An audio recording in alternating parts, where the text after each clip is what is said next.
So I just want to go through and show you guys the processes of stay. Now, we always use stay by using the 3Ds, and the 3Ds are duration, distance, distractions. Okay, so the first one, duration. I'm not creating any distance. I'm just sat in front of her, and I reward good for the duration marker and yes for her to break, but I just want her to maintain her position. So we're using the basic position of sit, but you want to be able to do this in different positions: the heel, the down, the place, things like that. So I lose her focus a little bit here, so I'm not too fussed. I'd rather her have that constant focus, but she's maintaining the sit position, so I'm still pretty happy. I'm going to go over and reward her a few times for staying in the sit position. And I'm only doing a little bit of distance now, okay? I'm not going from 1 to 100. A few steps back, a few steps to left and right. Again, I'd rather her maintain that eye contact, but when she looks back up to me, I want to reward that and mark and reward. And I want to use different movements, different positions to reward, and it keeps her engaged and interested. Now, I'm going to put the lead on her now, because I want to show you guys that if your dog breaks straight away as soon as you create some distance, we're going to put a lead on her, or a lead on our dog, put her back into the sit position, and we're going to do the same process, but just going to the end of the lead. I'm going to try and walk around my dog with her maintained in the sit position.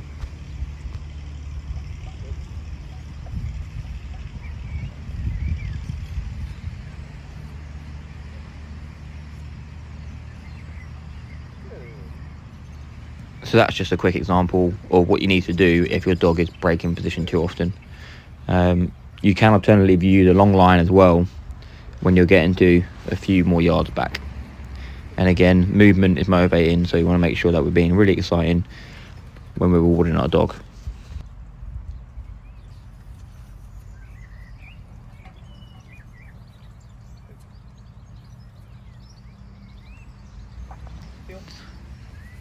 So now this is what I'm talking about. We want to make sure that they can maintain multiple positions, not just a sit. So I'm just giving you an example here of her in the heel position, looking up with that eye contact, maintaining the heel position. And again, we want to rep this in sit.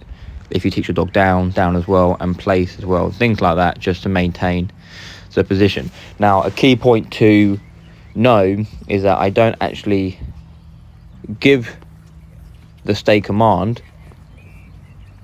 I just give my dog a command and expect them to maintain it until they're told otherwise, until they're released of that or told a new command. So that's something to bear in mind. Just giving her lots of fun, lots of praise, making the reward longer. Again, just keeping her happy, keeping her engaged, keeping her willing and exciting to train. So now I've gone to a bit the upper end of the extreme with the distance, but I just wanted to quickly show you what you do. So you, like I said, or like I've shown you, you start with a few distance away, and now I'm just going 5 yards out, walking all the way around my dog, so I can get behind her as well, and she maintains that sit position. Okay. Again, I'd like a little bit more eye contact. She's getting distracted by chewing the grass. Maybe a little bit of boredom. But I don't mind her moving her bum to face me, but I want her to maintain that sit position. And I want to reward from different places, so we're going to add the whistle in, the sit whistle, and then a recall whistle, and again, lots of praise. Keeping it fun and entertaining for the dog. Making her reward session a bit longer this time.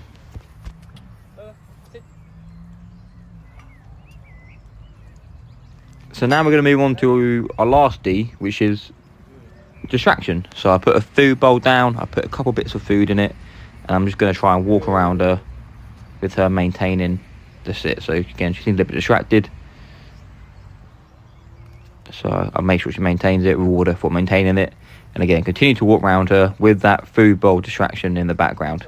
As I walk around, I'm going to put a couple more biscuits in it, so she sees that there is in fact biscuits in there. I'm going to come to her, reward her.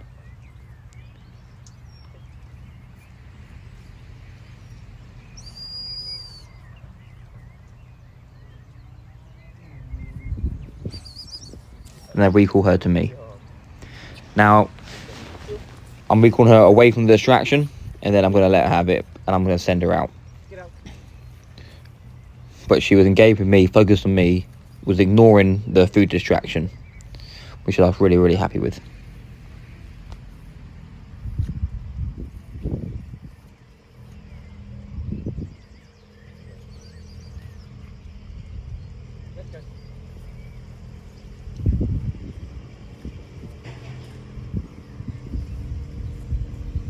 As you can probably hear in the background, there are tractors going around the farm as well, which for me just adds to the distraction. Now, if you're based in a less rural location, you'll have cars and things like that, and they also add to the distraction. I was just using food as a distraction as quite a powerful motivator for her. You can use balls, dummies, other things like that have a higher value to add a distraction. Now, like I said, with the hill, we're going to try something different. So we're going to use the place board, and we're going to get her to stay on the place. Now, again, I'm not asking her to stay. I'm just telling her to place or to sit, and I'm expecting her to maintain that position until I release her or give her another command. So my or my no marker is just basically to let her know she's not doing the right thing and to try again. So when she gets up or gets distracted, I go or no, and she knows that means she's doing the wrong thing and to try again, in which case she does successfully. As well as using my body pressure and spatial pressure to come towards her. That's another really good way to keep your dog engaged and focused on you. Now, this time I'm going to recall her off the board rather than going to her, release her, or something else. It's important that we always vary how we release our dog from the position. If I always release her when I'm far away, then she's going to predict that I release her, and she's going to start breaking before you ask her to. So it's important that we break from distance, come up to her, release her, maybe recall her back. Things like this is really important. So that time I just sent her out for a ball, which again for her is a very big distraction. You can see she gets a little bit excited, and she does come back and present it nicely. So all these things are really, really important, and they really help develop and stay.